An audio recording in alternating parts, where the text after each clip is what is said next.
Shoshana Tova ben Bas Esther, Devorah Bas Leah. Any?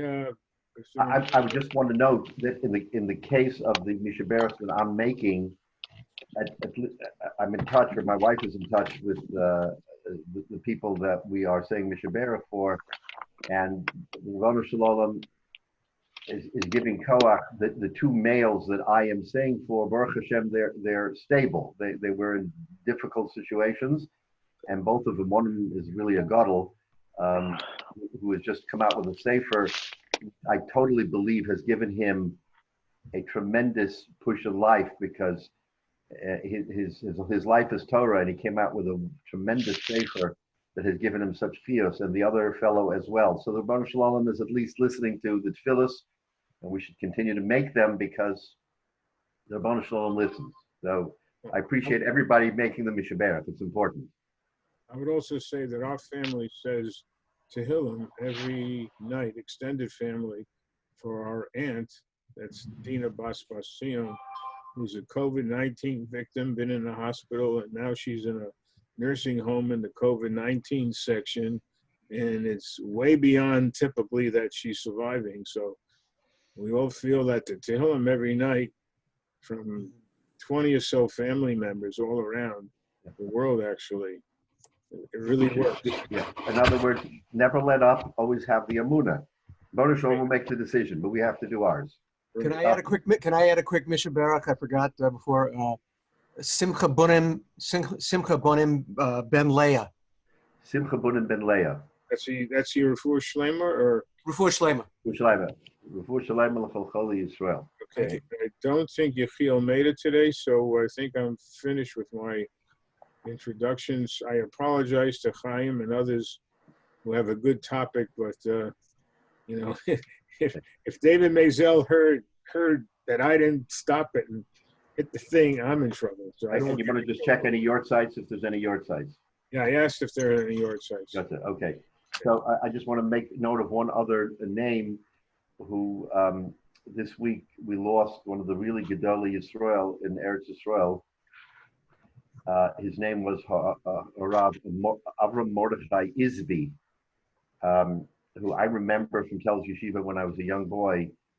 He moved to Israel decades ago, and quietly he was one of the really big Gedolim, modest and humble, but a tremendous Talmid Chacham and a personal man. He probably was in his high 70s. I don't remember exactly, and I don't know what he died of, but he was nifta this week.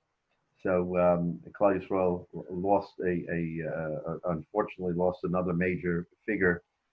We should all be mechazik and all continue our hishtadlus to continue learning and doing what we do. And I'm again amazed and gratified that throughout this entire pandemic period, the Torah learning that has come forward has been phenomenal, and we should just continue, all of us.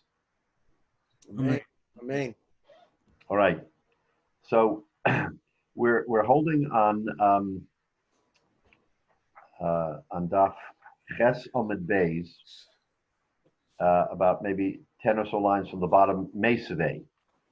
So just quickly, we're in the sugya for the last few weeks, where we have this discussion about Rochav and Manhig.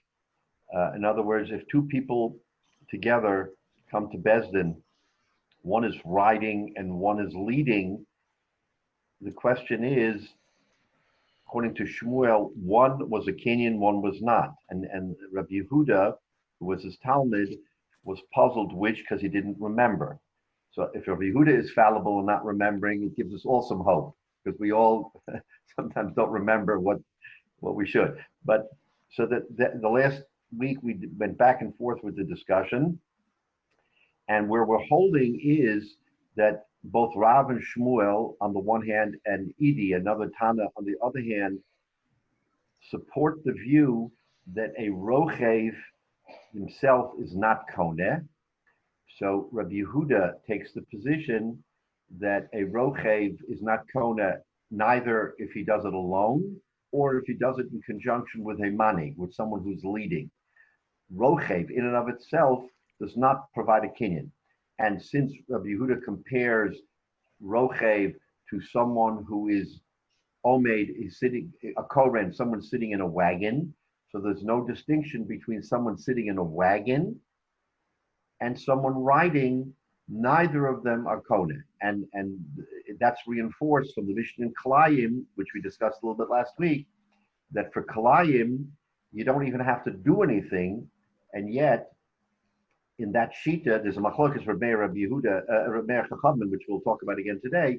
But according to Shmuel, who says the halacha is like the Chachamim, so sitting in a wagon and riding, either one could potentially, sitting in a wagon may not be, if the horses don't move, is one thing. But riding, just riding on a horse, even if the horse doesn't move, because it moves a little bit, you are chayiv. But according to Rabbi Yehuda, importantly, there's no distinction between sitting on a horse or alone or sitting on a horse with a manig. It's never kone. That's the important thing. It's never kone. Rochev is not kone. So now the Gemara is going to continue in Mesiveh. Rabbi, excuse me. Just for clarity, when you start the whole topic of Kinyan, there's some basic conditions that are the baseline before we get into these applications. Because I was looking ahead a little bit, and I was trying to say I was missing the baseline criteria for Kinyan. So maybe you can spend a minute or two to review the fundamental criteria that are used. Kinyan. Okay. Yeah. We discussed it a little bit last week or the week before. So what we need to understand about a Kinyan under halacha, in secular law, just to be clear, if two people transact and write a contract, when that contract signatures are dry, you have a transaction. No question about it. You can take it to court, and you can get total support from the legal system that you have a contract. In halacha, it's not that simple. If you write a contract and you have an agreement, the halacha says that that agreement has to be memorialized with an action. In other words, you have to do something to memorialize, even if you have a perfectly good signed contract with the ADIM and everything correct, you have to memorialize it in a way that shows that you actually did an activity. So we have numerous forms that can take. We are all familiar with the form of Kinyan called Hagbah, because that's something we do often. In other words, you manifest symbolically that you own it because you take your hand with the seller, if you're the buyer, example, and you lift the Kinyan. Hagbah is perhaps the most visible form of Kinyan because it shows we have a deal here. Let's shake on it. We lift a pen, the pen that you wrote on, the pen that the president always makes a big deal. Every pen is so important when you write it, when you sign a bill. That pen becomes the symbol for Hagbah, or anything else. It could be a cloth, it could be a book, it could be anything Shava Bruta. So in other words, the manifestation of the contract is through this symbolic act. But halacha gives us other forms. If I'm going to sell you an ox, I can't pick up the ox. We can't do it. So we've got to take that ox and we move it. The moving of the ox is the symbolic end of a transaction. So I can pull it, I can push it, I can do any form of movement. In real estate, clearly real estate you can't move.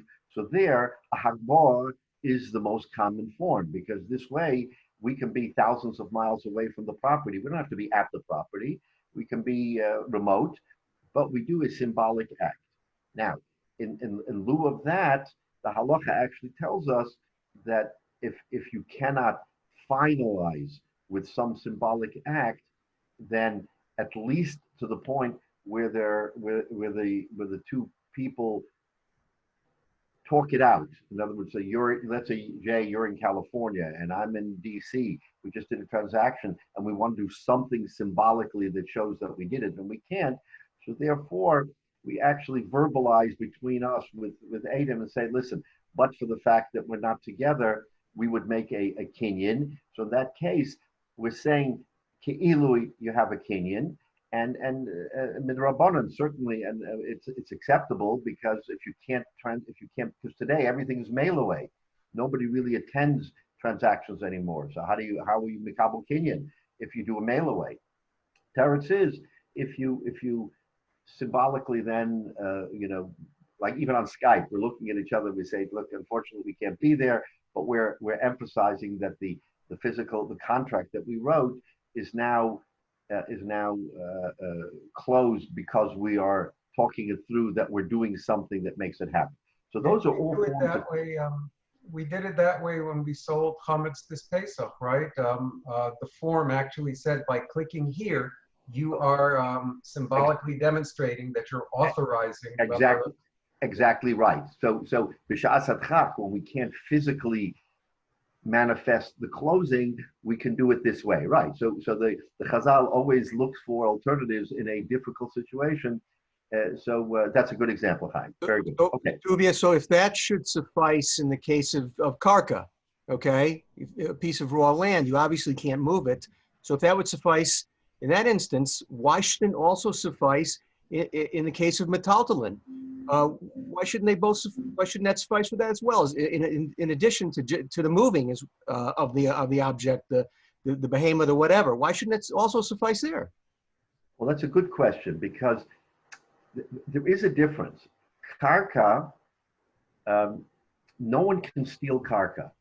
Karka, because it's immovable, it's in one place. We know that the halachas by karka are different because it's always there. We've even seen in cases where karka was part of a transaction, then one could say, you had the karka all along.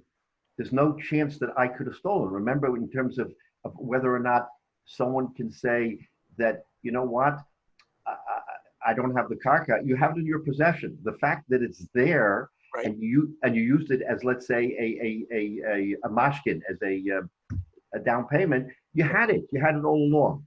So there's an intrinsic difference between metaltalin.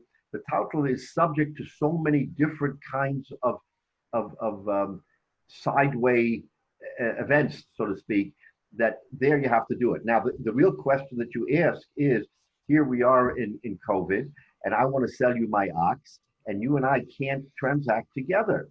So there too, I mean, la halacha, the Rabbanan, would I'm sure, I haven't seen this, because again, in Metzias I haven't seen it, but efshar that you can't have a transaction where we're not together. The question is how you make that metaltalin, how you finalize it. So once again, as Chaim's example, we transacted metaltalin because we sold our chametz. We didn't necessarily sell the land, but we sold the beer, we sold the wine, we sold everything else. So the goy then takes it over. He doesn't have. We didn't do a real kinyan. Teretz says the chachamim, in lieu of that, they find a way to say that you still have to have it, but this is what it is. In other words, we're going to find an original way today to deal with the events of the day, and we're going to say this is what's in lieu of the kinyan, of the Mashiach. It's not just the events, but it's not just the events of the day. It's simply that it's a unique, singular act to solidify what you just signed. Because, without COVID-19, usually you touch a pen or something.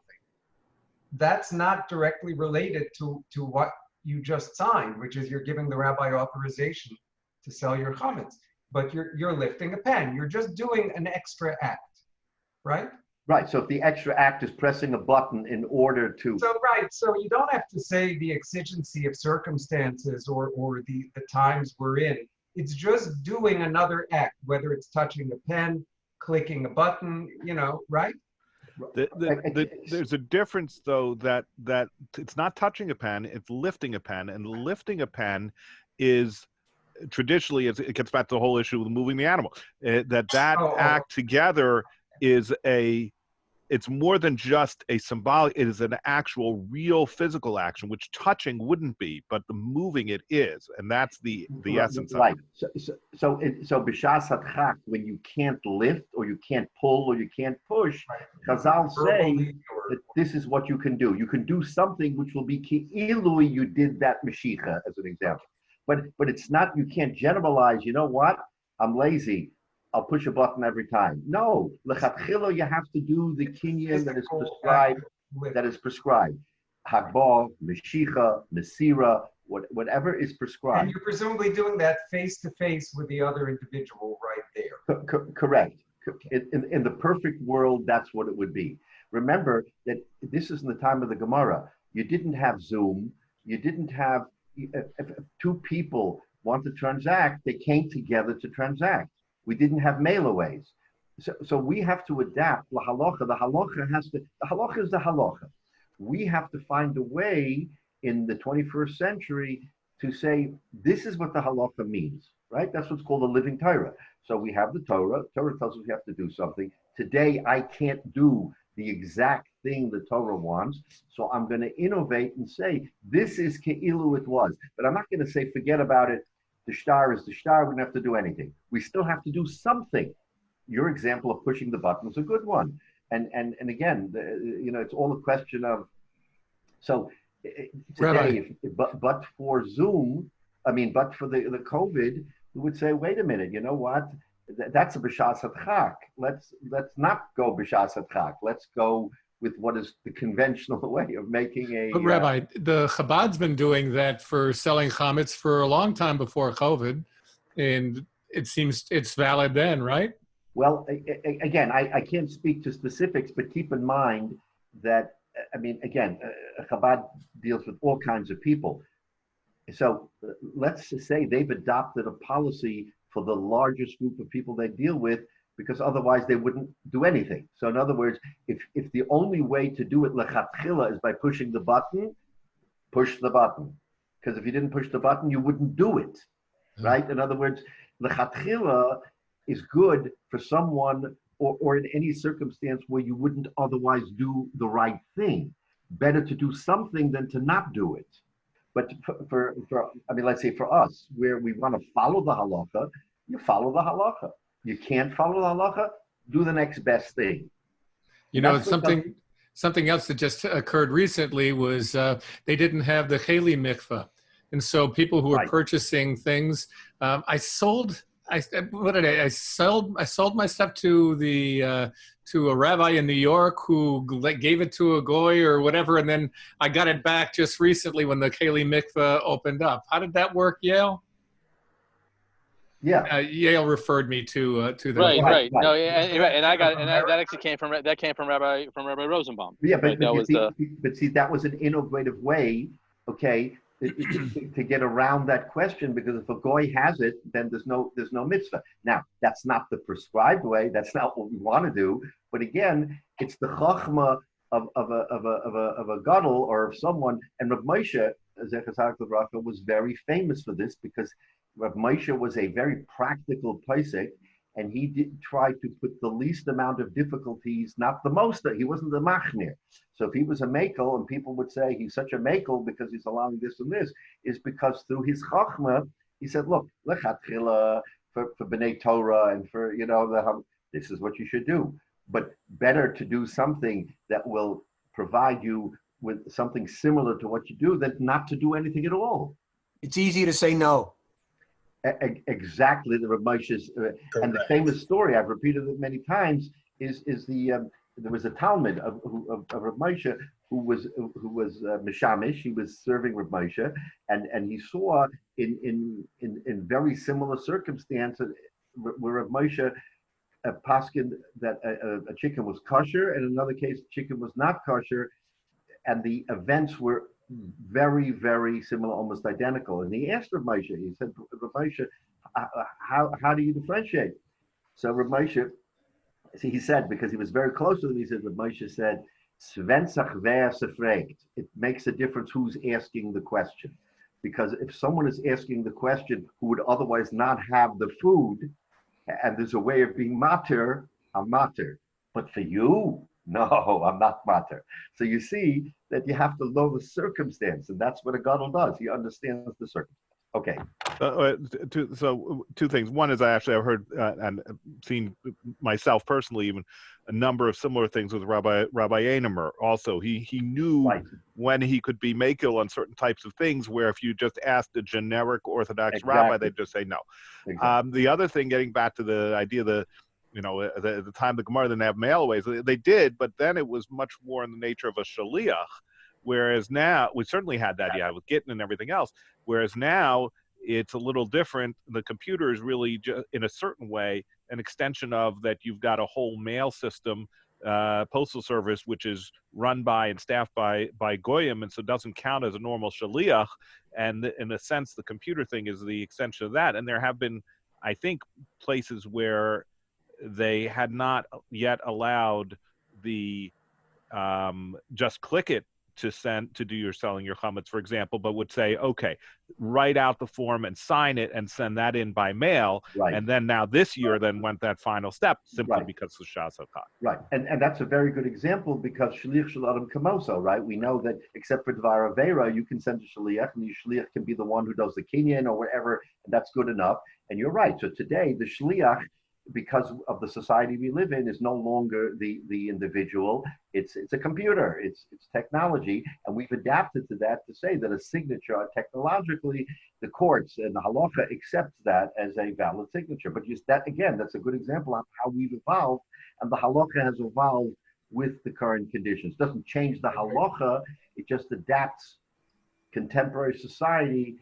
to the halacha, not the halacha to society. Okay. Thank you for the background. Thank you. Sorry. Okay, but it's a good discussion. Just now we understand in depth what we're talking about. Right. Okay, so now the Gemara wants to now is going to take the next step and wants to say, Rabbi Yehuda doesn't necessarily have to hold that a rochev levad can't be kona.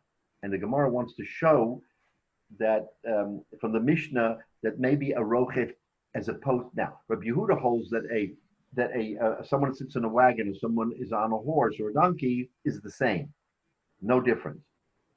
And he says neither of them are kona. The Gemara now wants to show from our Mishnah maybe that's not the case. Okay, let's see. Meisvei frek the Gemara. What is it? Further in the Mishnah, we have an example. Right? Two people riding on an animal come into court, and each one says, now notice, both of them are riding. Rochvim, they're both riding, and we say that they have to make a shvua and they split. So now the Gemara wants to understand that Mishnah a little bit better. What are we talking about?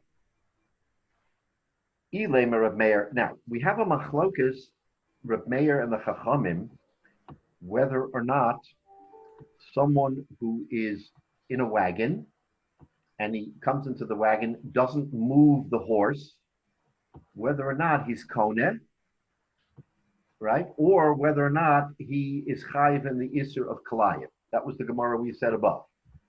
And the Gemara came out after we made the switch, after Shmuel said that the Chachamim and Reb Meir switched. So at the end of the day, we said Reb Meir says, yes, you are chayiv, meaning that l'chayra it means that you made a kinyan or that you own it, and therefore this kalayim. Reb Meir, if this Mishnah comes out like Reb Meir, hashda yoshev koni rochiv boya. Now that a yoshev sitting in the wagon is koneh, a for shiarai, for sure, someone riding is koneh. Now, what does that mean? If the rider is koneh, then for all intents and purposes, the Mishnah is redundant. Because if the Mishnah is Rab Meir, and we know Rab Meir Lashita says that if you sit on a horse, even if it doesn't move, then you're koneh, then what chiddush does the Mishnah tell us? Shnayim rochvin, two people come in and ride. According to Rab Meir, this Mishnah is not a chiddush because in every instance, automatically being on a horse means you're koneh. So there's no chiddush. Two people come into the bezdin riding on a horse. They split it.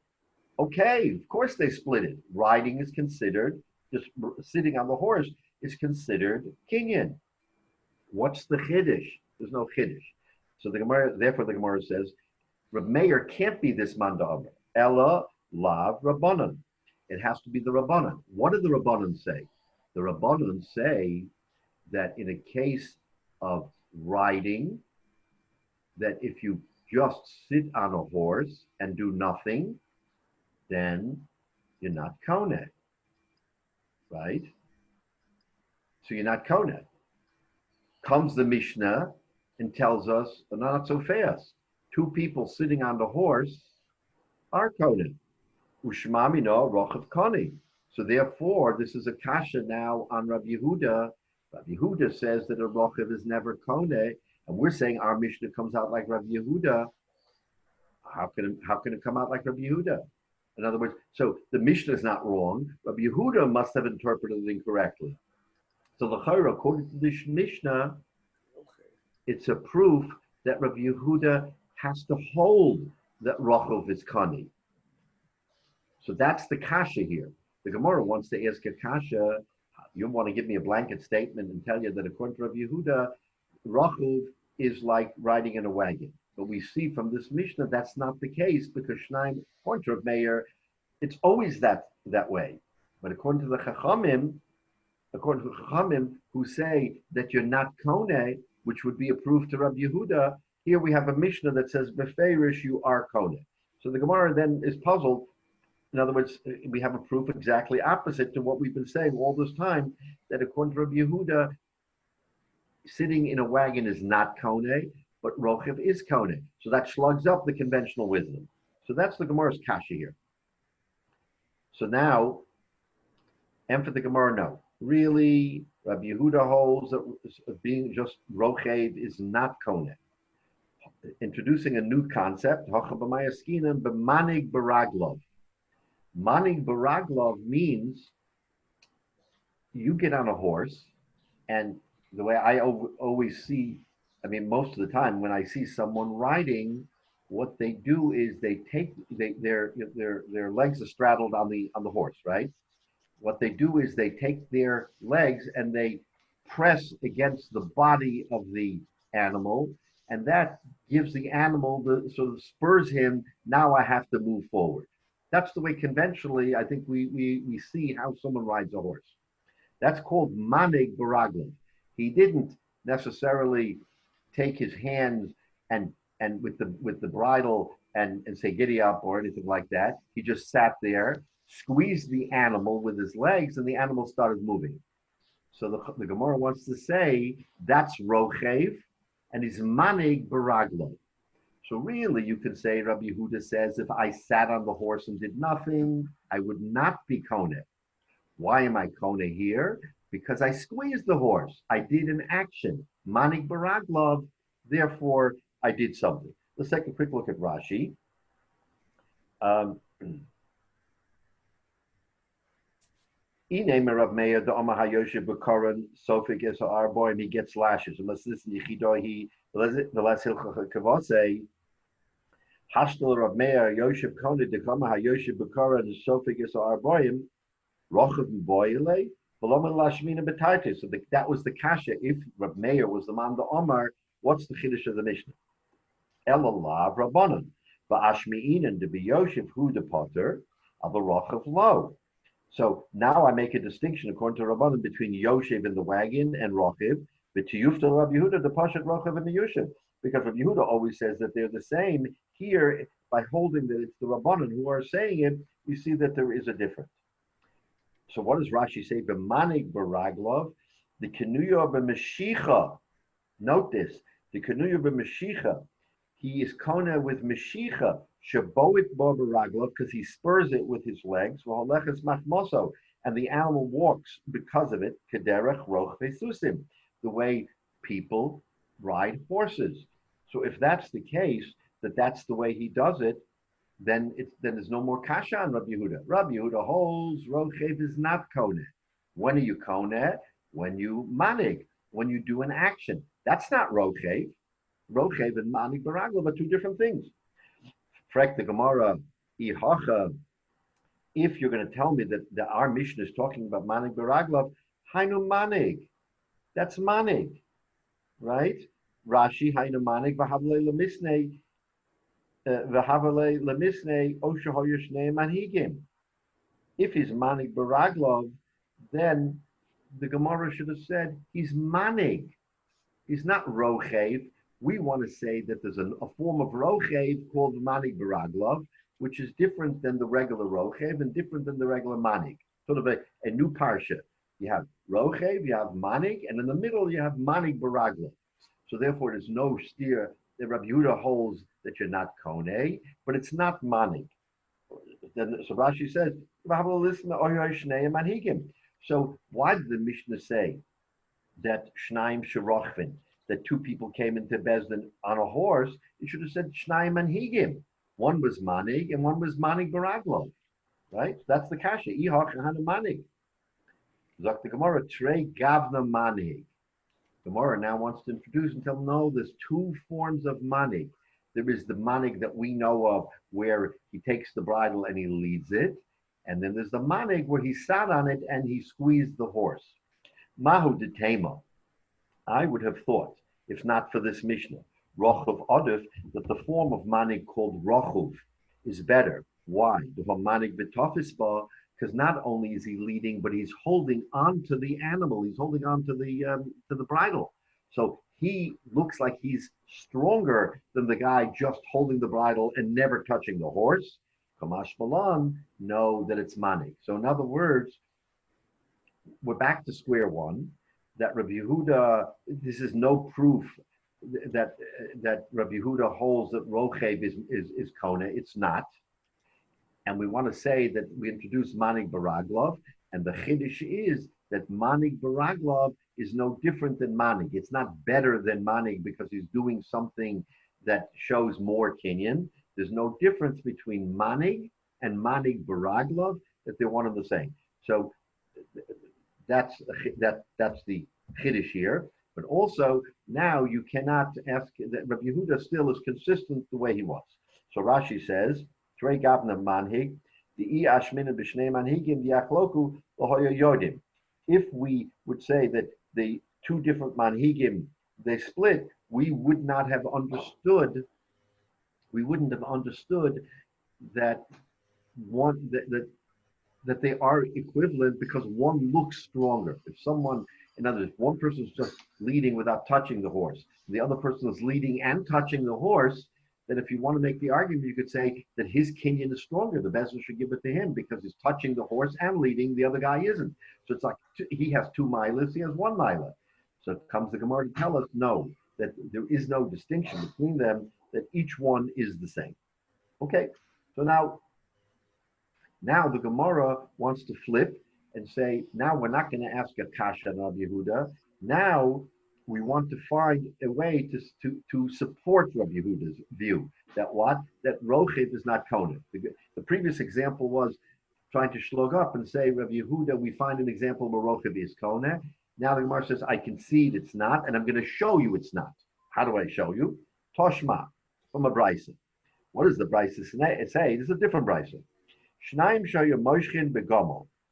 2 people were pulling on a camel. Camel's a big animal, by the way, and you can't just, easily move it. So you take the reins and you schlep and you pull and you pull. Umanhigim b'chamor. By chamor, which is not a big animal, this is the Gemara giving us typical examples. A camel, you have to pull. A chamor, you don't have to pull. You just have to either give it a tug or take a stick and hit it in the rear or something. Different animals, different forms of kinyan. So the shnaim shaya moshchin begam umanhigim b'chamor, o shehoya echad moshech ve'echad manig, or one person was pulling and another person was gently leading. All these examples now Tesam and Aleph, the midah zos kanu. Then if the kinyan b'midah zos kanu, if the kinyan was performed in this way, this is not clear yet, but it was performed in this way, you're kanu. Rashi right away says b'midah zos lekame mafarish l'mu'ute mai. Whenever the Gemara says b'midah zos, it is being specific, and there's got to be something excluded. That's the natural language of the Gemara, is that when it says zos or zu, there's something excluded. Well, it seems to be if you're doing it in the normal way for that kind of animal. Correct. But it's not 100% clear what normal means. Right. So according to this brisa, we see that what are the forms? Okay, so you have a camel, you have a chamor. What are the normal forms? Meshicha, right? Either you pull it, or manig, or you do one or the other. That's the Tanakama of the brisa. Rabbi Yehuda Omer. Rabbi Yehuda comes and says, La'olam lo kana achete meshicha begamol banhaga b'chamor. Oh, no. I'm going to be very straightforward. The only way you're kona is if you do meshicha, pulling by a gamol, and hanhaga and leading, however we define hanhaga, b'chamor. Okay? We see a contrast here. Okay, we're going to have to develop the contrast, but we see the Tanakama says you can do Meshicha by Gamol, Manhiga by Chamor, or you pulled, one pushed, which means somebody crossed over, right? If it was a Gamol, someone crossed over and did Manig. If it was a Chamor, someone crossed over and did Meshicha. So we see kind of a hybrid, right? According to the Tanakama, that's okay, it seems. According to Rabbi Yehuda, no, straightforward. Meshicha by Gamol and Haga by Chamor. All right, that's the brisa. Katani mihos. So fine. So what is the? So let's understand the Tanakama. Or someone was Moshech or Manhig. So the Tanakama is telling us two things. Meshicha is for a Gamol, and Haga is for Chamor. Or in one example, whichever animal, we don't know, one person did Meshicha and one person did Anhaga, right? That's all okay, according to the Tanakama, right? Osha ha'yechad Moshe v'echemani. Frek the Gemara, and Zok the Gemara, Moshe humanik in, apel rochov lo. No matter how you slice it, rochov is a no here. If rochov is a no, that's a raya to Rabbi Yehuda. So this brisa is going to come to bring a raya to Rabbi Yehuda. Here you see the raya, right? Bold-faced. Moshe and Manig you can discuss all day long, but Rochev is never in the picture. Why is Rochev not in the picture? Because Rochev is a no. You can't, according to Rabbi Yehuda, according to anybody, you can't be Kona with Rochev. So Lachari, you have a good proof here. This is proof positive that Rabbi Yehuda says, because Rabbi Yehuda is one of the Manda Amrim of this brisa. No, that you can't. Zok the Gemara, not so fast. No. So this is again the beauty of how the Gemara interprets and learns is you want to make a very clear deduction from our Gemara that since the whole discussion is about Meshicha, Umanig, and Rochev is never in here, that Rochev is excluded. That's logic, of course. And for the Gemara, no, you can't conclude that. Hu hadin dafilu Rochev. No, you got it wrong. Rochev is also Kone. Why is it not even mentioned in the brisa? You know why? Because the Tanakama of the brisa, v'hodik toni Moshe chumanik la'afuke mid Rabbi Yehuda. When the Tanakama of our brisa says, he wants to exclude Rabbi Yehuda. What does Rabbi Yehuda say? Rabbi Yehuda says you can strictly be Kona only Meshicha by Gomel and Manig by Chamor. The Tanakama wants to tell us, no, we see that one person can lead and one person can schlep and one person can just gently lead, and it works. So you can't strictly say like Rabbi Yehuda, either or. There's a middle to the either or.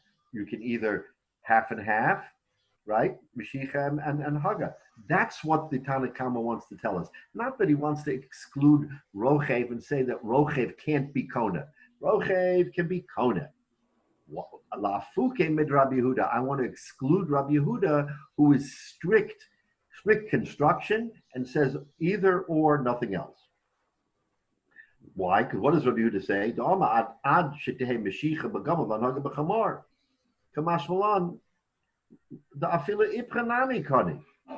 That's the chiddush here. So don't deduce that Rochev can't be Kone. Rochev can be Kone, but the Tanakama has to be specific in what he says, and says, oh, either or, to exclude Rabbi Yehuda. So that's the Gemara's kasha, and it's a very valid kasha. You can't bring a raya from here that Rochev isn't Kone, because the Tanakama is coming to exclude Rabbi Yehuda, not to exclude Rochev. Right? We understand the difference here. Zok Rashi, Ihocha. The Tanakama Ipcha Kane, Amai Katane Meshicha Bagama Vanaga Bachamar, Leuver Mashicha Manhigin. Now we have a problem. The Gemara says, Ihocha. If you are going to say that according to the Tanakama, you can do either or, why does the Tanakama use the following language? Shnaim Shahaya Moshchim Begamal, Umanhigim Bechamor, so he gives us three examples: Meshicha by a Gamal, Hanhaga by a Chamor, or a combination. In other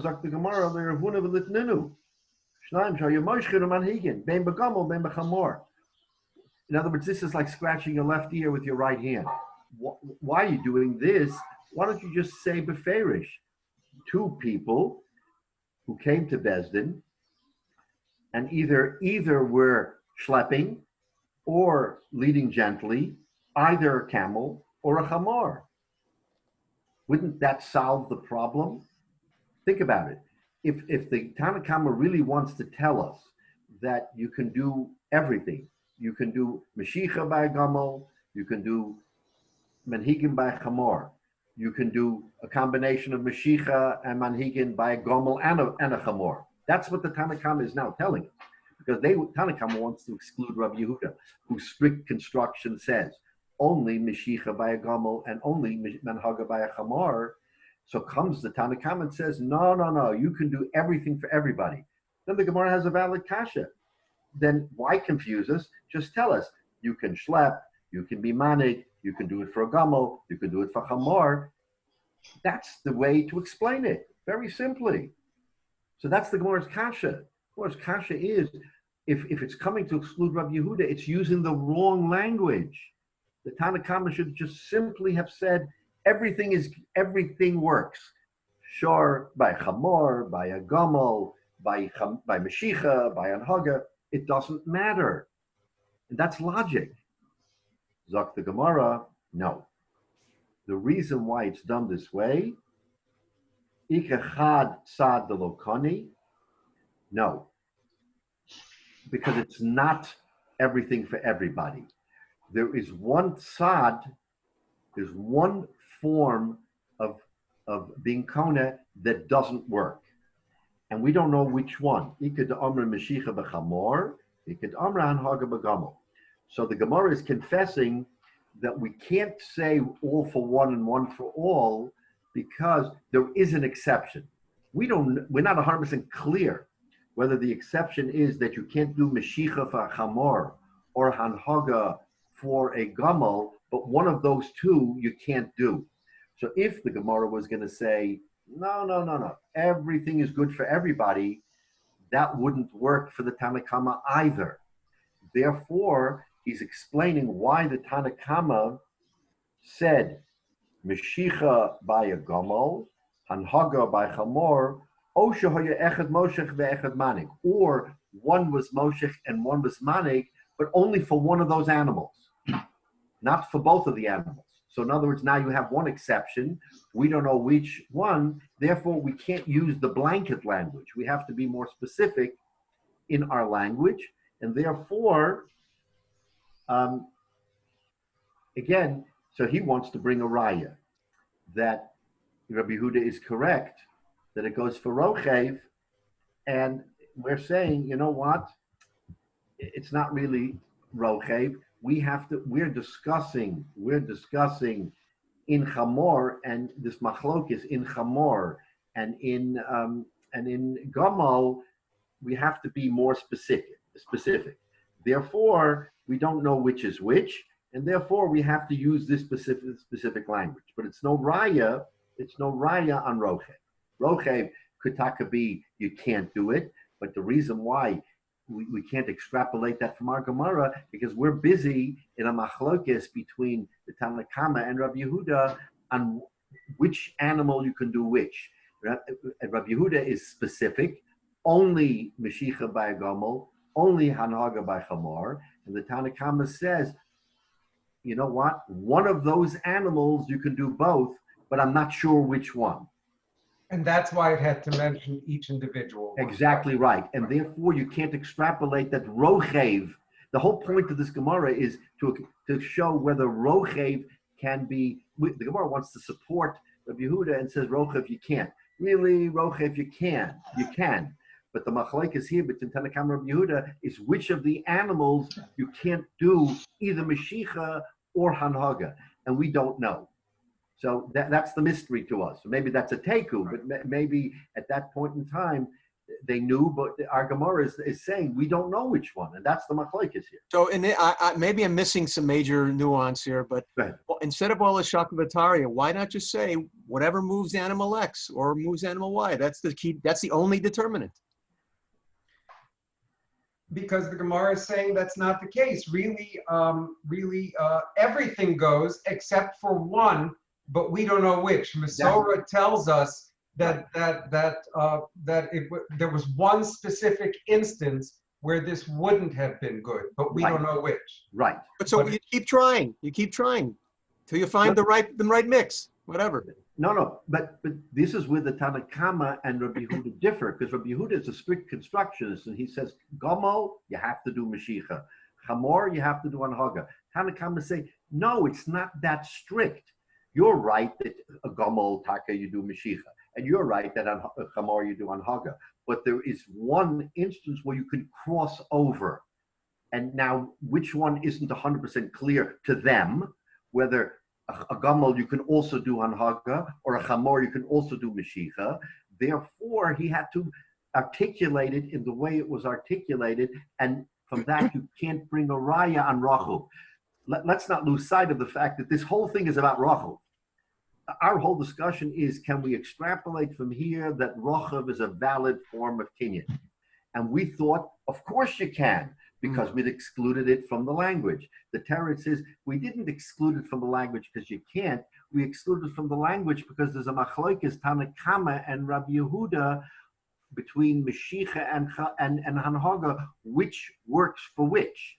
Rabbi Yehuda says only, and the Tanna Kama says no, not only. And we asked the Kasha, if it's not only, why was the language not different? The Torah says, you know why the language isn't different? Because there is one exception, but I'm not clear which one. So therefore, Tanna Kama says, I articulated Osha Hoya Echad Moshe Echad Manik to tell us one of those animals you can do both ways, and one you can't, but I'm not discussing Rochev. I'm not talking about riding. Therefore, riding is whatever it is.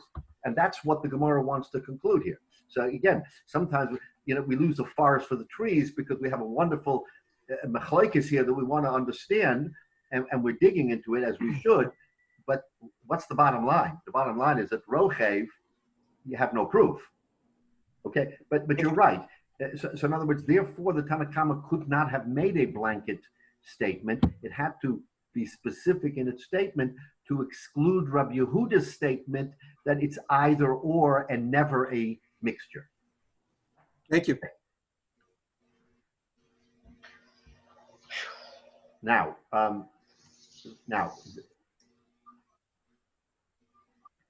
okay, so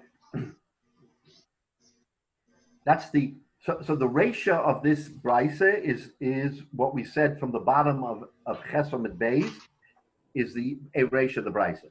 The seifa of the brisa is the top of Tesom Aleph, which we just said. What was the seifa? B'mida zos kanu, that if you perform the kinyan in a certain manner, you're kaina. So Rashi right away says la mutemai. So now the Gemara wants to try to extrapolate Rachuv. What's the halacha on Rachuv from the Sefer? The is the Masiv b'Sefer, and there are those who learn it out from the Sefer. What is the Sefer? The midazu kana. If you do it in this fashion, it's kana. Frank the Gemara, exactly what Rashi said. The midazu lemute mai. What does it come to exclude? Logically, lav lemute rachuv. It excludes rachuv, right? So in other words, again, you have a raya that rachuv is not kona like Rabbi Yehuda because rachuv is not mentioned in this discussion. See, the simple thing to say is when we have a machlokes and we talk about one thing and never talk about something else, the Gemara's havamina is always to say, you know why you're not talking about something else? Because it's not part of the parsha. You're trying to figure out which is kone. Why don't you throw rachav in the mix? Of course, rachav is never kone, so it's not part of the discussion. That's the logic. But the anti-logic is, no, you can't say that by omission. It's not, because there's other reasons why we are talking about Meshicha and Hanhaga and not Rachuv. That's always the logic in every Gemara. Wherever you're going to learn a Gemara and you're going to have a discussion about two things and there's a third, the Gemara will undoubtedly tell you it's a raya that the third thing is excluded from our discussion, therefore it is what it is. That's the way the Shakla V'Tarya works.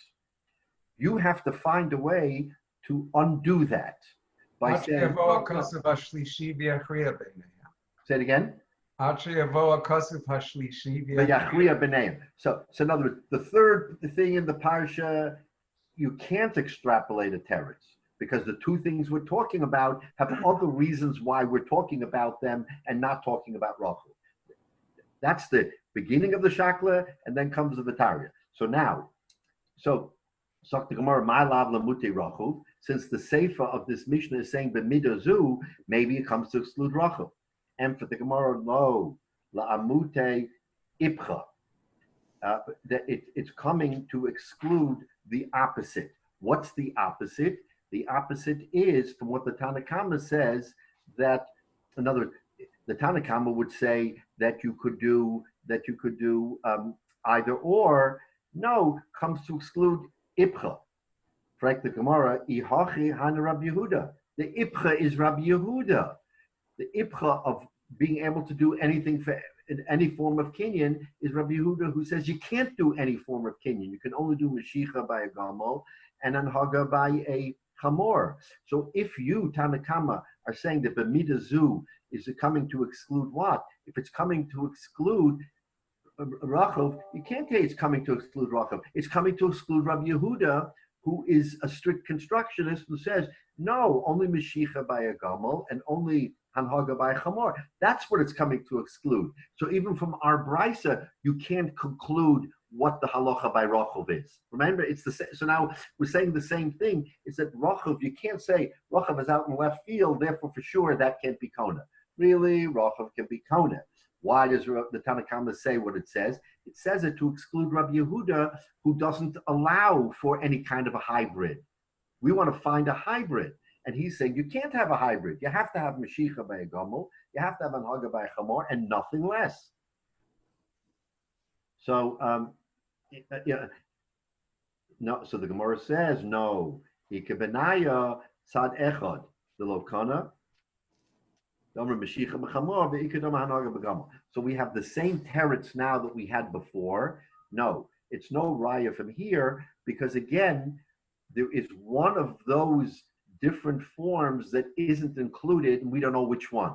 So the same teretz, we have the same teretz we had before, but this is on the brisa of the second half of the brisa, not the first half. First half of the brisa, we were talking about all these combinations. The second half is the midazu, and we don't know what it's coming to exclude. The teretz is it's coming to exclude one of those other forms, which we have already said we don't know which it is. Either Meshicha by a Chamor or Hanhaga by a Gomel. So that's what the Gemara comes to tell us. Ik heb een tzedek de loikana is de arme Mashiach b'chamor. We can only hanhaga b'gamol. So now let's look Rashi. Ich echad sad de loikani. So this is the third line of the Rashi. Lahachi le'motza le'mishna b'travaya Mashiach v'hanhaga. Therefore, we can't say, you know what? It's either Mashiach or hanhaga. V'tana hacha Moshe b'gamol maniga b'chamor, or shaya echad Moshe v'echad manig v'echad mehen oso shadarka b'shneihem. So there was one accepted form that everybody said you can't do. Therefore, you can't make the generalization of, yeah, you can do everything for everyone. B'mida hazos kasal kadatach Mashiach or b'hanhaga ben b'gamol ben b'chamor. So that mida zos again that's the wild card. It's either Mashiach or Hanhaga by Gamel and by Chamor. Okay, so we're at the Toshma. It's a good stopping point. So at this point, what we have is we started off the Gemara by the Gemara wanting to slug up Rabbi Yehuda and to say, no, Rabbi Yehuda really can hold that Rachav is okay, and the Gemara slugs that up. Now the Gemara says, if I can't slug up Rabbi Yehuda, I'm going to want to bring a proof to Rabbi Yehuda. So this Gemara about the Mashiach and about the Hanhaga of animals wants to try to come to prove Rabbi Yehuda, and Nebuch, he can't even prove Rabbi Yehuda. So this Rabbi Yehuda, who has an interpretation in Shmuel, we can't slug him up, and we can't bring a proof. So this Rabbi Yehuda, I mean, the great man that he was, he can't catch a break. He can't find anything that either slugs him up or proves him. He's out there alone, and the Gemara is trying every which way to show either he's right or he's wrong, and the Gemara can't find a way, because we've now, again, this is the beauty of how the Gemara teaches us, is that there's always a svara to be countered. I heard from Rabbi Sachs this week. He gave a beautiful talk, and in it he was describing some of the tremendous attributes of Klal Yisrael. So it's a beautiful piece. I commend it.